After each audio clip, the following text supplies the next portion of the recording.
Good morning from me and good evening to you.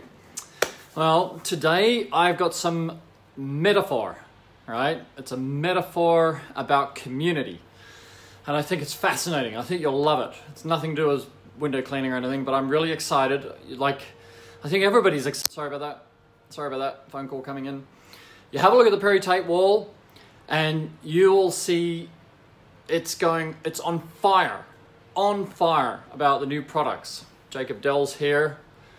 Dude, good evening. Ken Taylor's here from Canada. Smart guy. Oh, messed my hair up. Having a bad hair day, Ken. So this is not really window cleaning related. Well, it's community related. So shall I get straight into it? Yes, I think I should. But damn, I'm excited. We've got Wash-It Pro 2 coming out. We've got the Reach It belt with all the modular pockets. What we're doing is just gathering all the feedback on that. So anybody, like, speak now or forever, hold your peace. Brooks is here. Get the data back to us. Like, for example, one of the issues I've got is water bottles. I need to know the dimensions of the water bottles that you're using. Everybody's using a different water bottle, let's say. Not everybody's using a Powerade bottle. So let's, Marcus is here. So let's get those dimensions into me so I can make pockets, because I might need to make 3 water bottle pockets. You get that? The same as the ball rings. We've got like the skinny big ball rings and we've got the fat small ball rings. Like we can go and source all that stuff, but if I've got to find out like what percentage of people are using what, and then I'm going to make the decision which one we're going to make at which time, right? So the first one that I've signed off on today is Trad Pad. I think it's a winner. We're looking for a better handle for it, but it's still a winner. So we've got Trad Pad. We've got Trad Pole Pad. Let me see if I can find you that. Oops. Boom, move my camera. That's going to ruin everything when I get to my little metaphor. Right? So, you've got Trad Pad has got a handle. Trad Pole Pad is going to be just to drop into your Reach It pole, and you'll be able to put I haven't got one here, but you'll be able to put your scrub on here. And then for the guys who are using trad scrubs, we're going to make a set of trad scrubs will be exactly the same dimensions as window weapon scrubs, but they'll have 2 layers of microfiber in them, about the same as a standard mop, not like a monsoon or anything. And so you could either use window weapon scrubs or you'll be able to use trad scrubs, right? But they'll be exactly the same size and they'll drop into the slots and the pockets and everything. I've got everything back at the factory now, so. But the idea will be that if you use a little short, and we're making a trad pole, okay, but it'll have, it took me forever to make a trad pole because I just didn't want to make a carbon fiber trad pole and just go, well, there it is, there goes a mini pole. Those of you who have bought the Elite pack or the Power pack with Tactical or Warrior, you've already got Connect. So a lot of guys are using Connect as a trad pole. You need the knuckles to be stronger. Which bit is the knuckle? I lost my thought. So the idea is I'm going to make a little belt holder that'll hold this as well for you shorter guys. Oh yeah, that's right, trad pole. Trad pole, I've got a Kevlar handle, because what everybody complains about the poles, in winter they freeze their hands, in summer they overheat, the aluminum ones, right? But anything that insulates heat also insulates electricity. So Kevlar doesn't conduct electricity. Kevlar doesn't get hot, right? It insulates the heat, so therefore the handle will become, really useful if you're using bare hands in extreme temperatures, right? Or you put it down somewhere and it doesn't heat up. So there'll be a Trad 4, Trad 8, and Trad 12. We're making a belt clip for the trad poles. You'll just be able to go snap it onto your belt, right? Rather than having to find a place to hang it or hold it, or I don't want to put it through a loop because I think that's really ugly. Yeah, we've got really nice, it'll be beautiful trad pole, promise. And then once you've got one of our trad poles, right, then you'll be able to use trad pole pad, which is what this is. And we'll make a 16-inch, this is an 8-inch. We'll make a 12-inch as well.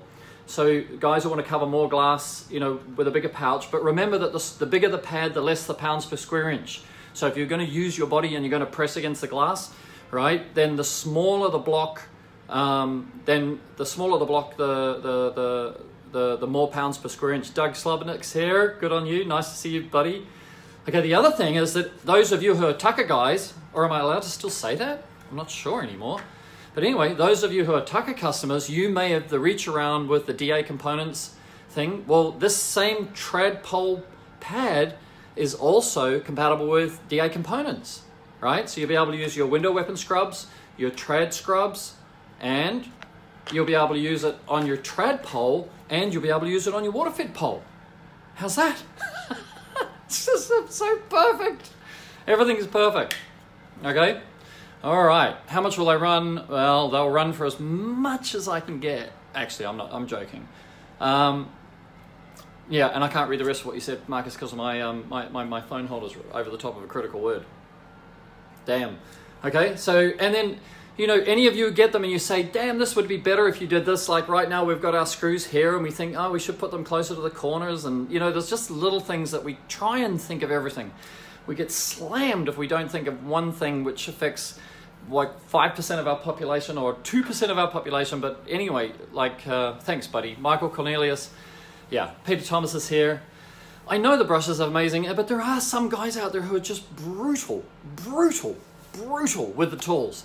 They smash them and smash them. I've got guys like we've replaced.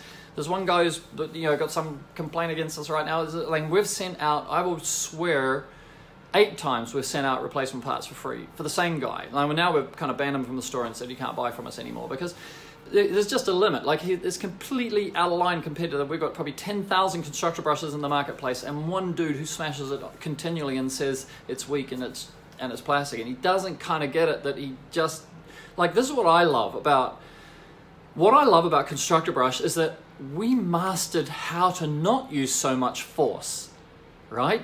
But some guys are just brutes, you know, and that's okay. I don't mind brutes. And the good thing, normally I love these guys that we replace a lot of stuff for because they sharpen me. They you know, like somebody's broken the corner on a window weapon, right? And so I go, okay, well, how do we reinforce it? We didn't see that. How do we reinforce the corner or move this back or change that? But we can't foresee all that stuff, right? And sometimes I think you're wearing your products good. See, yeah, Neanderthals. And that's okay. Like, as a manufacturer, I love the Neanderthal, right? So, I just love the Neanderthal, but the problem is that usually that guy who's all brute is also not got a large vocabulary. And so these guys find it difficult to articulate. So as a manufacturer, I have to translate what he's doing, try and get photos and try and get him to explain what he's doing or send me, you know, but they can't articulate. So they're the best person to show you what can go wrong with a product, but they're the worst person to explain what it is that they're doing that's destroying the product in their hands, right? So then there's the smart guys, the super smart guys who are usually ex-engineers and everything. Those dudes are just savvy. They just understand exactly how much pressure they need to use to get the job done. They're calculating everything. They can put the brush straight into the corner without bashing it against a frame. So the smart guys like Eric Gilliand, you know, we've got some, anyway, Ken Taylor's one, right? He's here. These dudes are super smart, but they're just not brutes. And they can articulate back to us and say, hey, you could do this or you could do that. So people sometimes wonder why I never take down pictures of our product broken because all the time you see something which broke or cracked or didn't do this or didn't do that. The good guys, right, PM me and say, oh, about that post, like, what if you did this, what if you did that, you know? So there are guys working behind the scenes. Thanks, Doug. There are other window cleaners working behind the scenes that are making us look smart, right? Really there are. And I wouldn't be there, we wouldn't be here if it weren't for that. So, you ready for my metaphor? This is about the community, right? I've got this amazing community thing. It's the magnet metaphor. Right, let me see if I can cameras. There you are.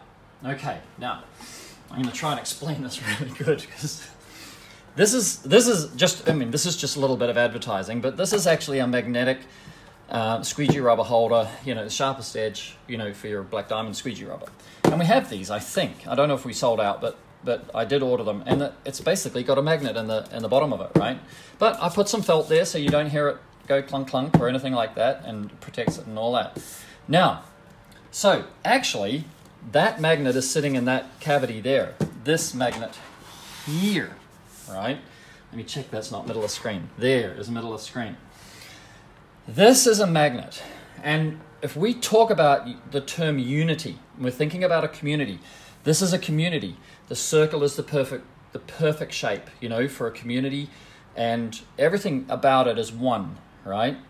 Now, I want to show you what happened is that we were playing with Ollie, and we were taking these magnets off the fridge, and we were saying to him, look how clever you can be.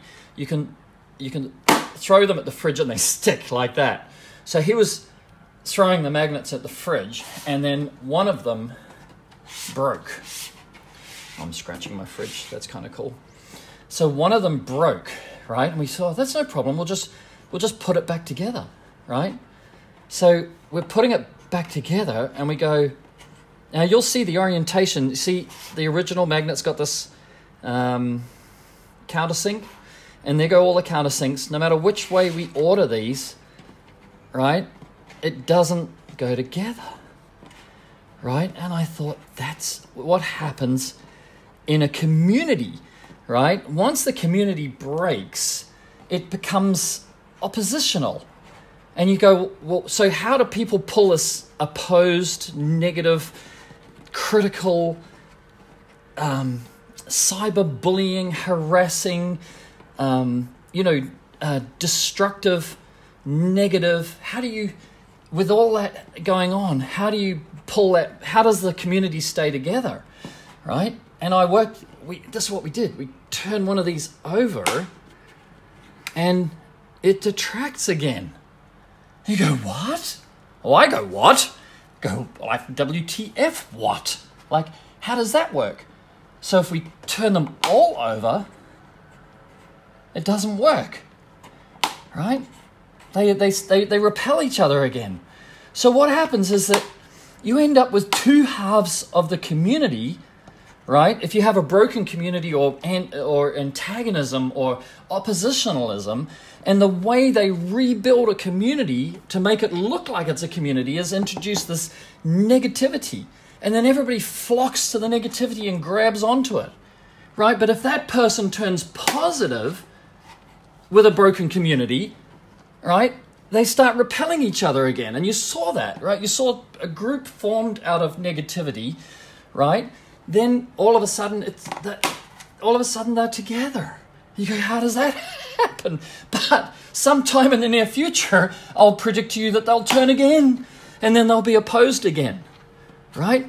Is that amazing? So the secret, the moral of the story is that we've got to keep the community together, right? Somebody's bagging out, don't join them, because these guys never broke. Right? The good guys never broke. The good guys didn't buy into the negativity. The good guys are building communities. Jamie Schmitz, Jacob Dells, Joe, the opinionated window cleaner, Raymond Burke, you know, the Softwash Pro guys. AC Lockyer's got a whole community built around him. There are dudes that are building solid communities like that.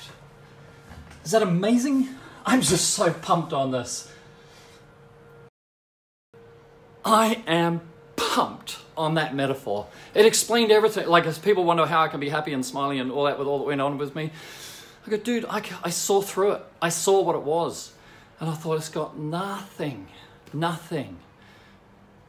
that makes sense. You can't build on negativity anything but a following. David Dick.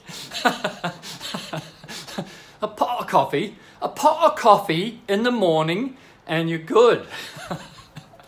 I'm channeling Steve Irwin. Crikey, mate. Isn't that amazing, right? You see that? You see the size of his fangs? He just goes like that. And the other one's dead. Like that. Anyway, it's all good. I think that's a...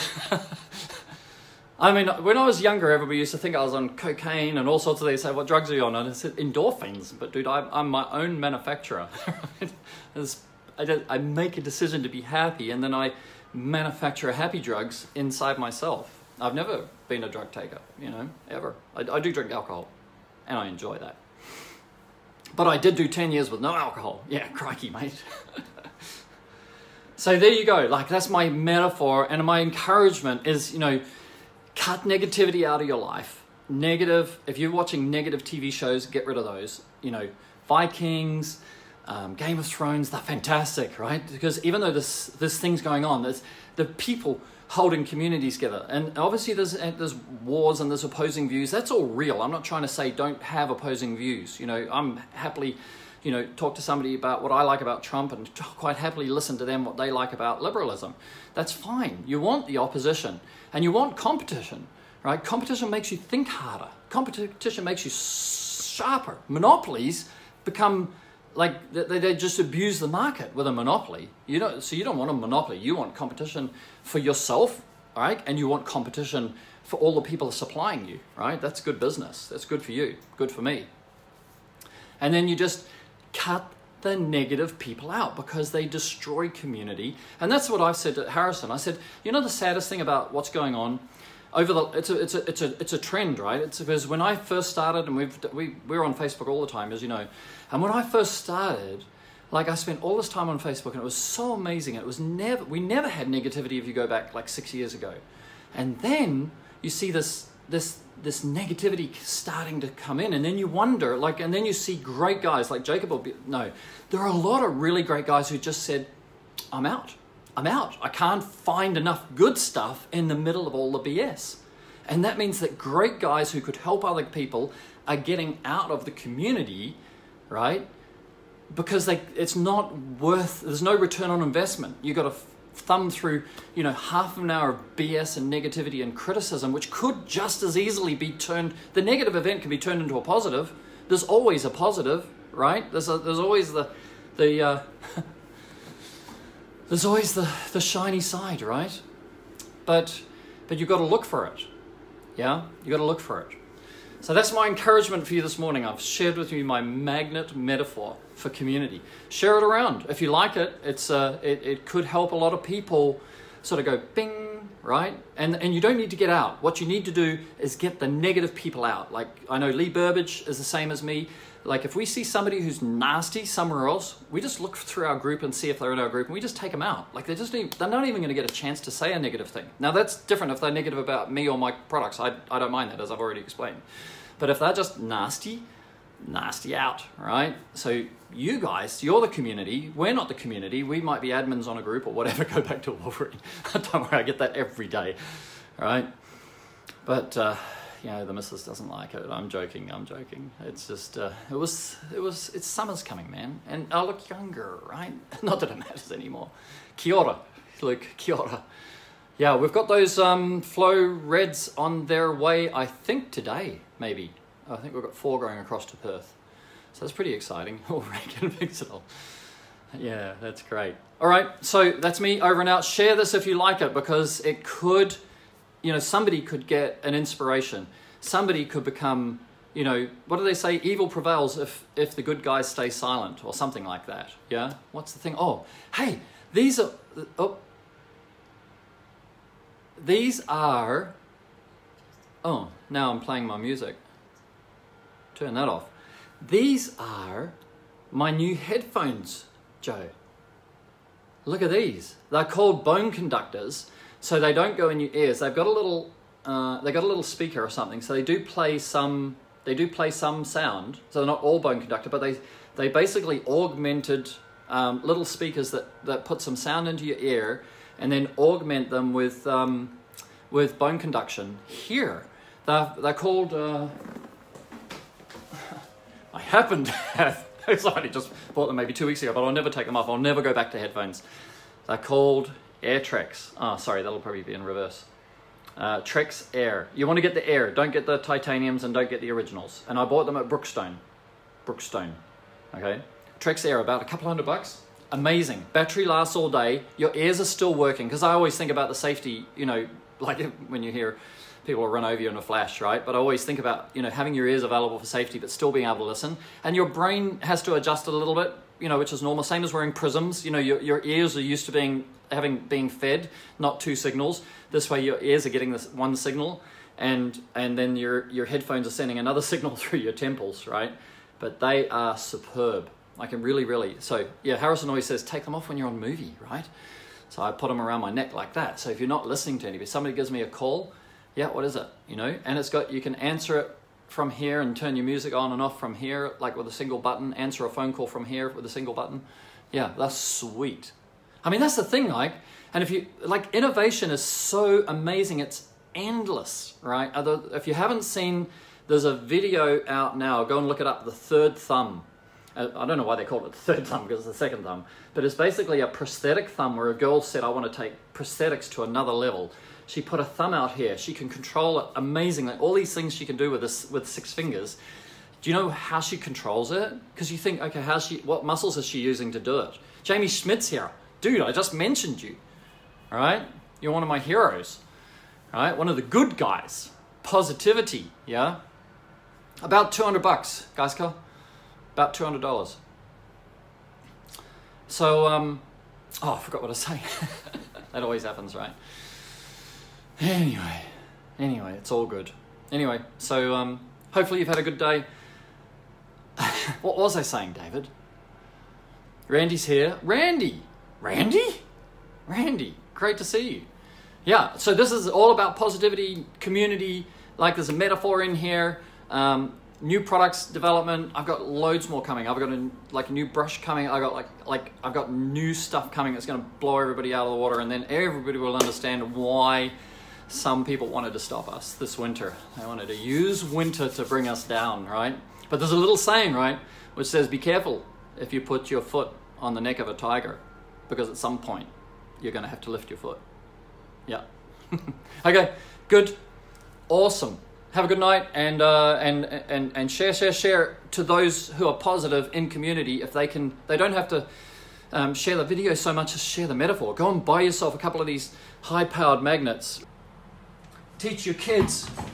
I'll see what happens. There you are. Smash. Teach your kids to throw them at the fridge, smash them, and then try and put them back together again. You were there when it happened. Another disaster. And I only had 2, so I can't repeat it. Sorry, Jamie. See you guys.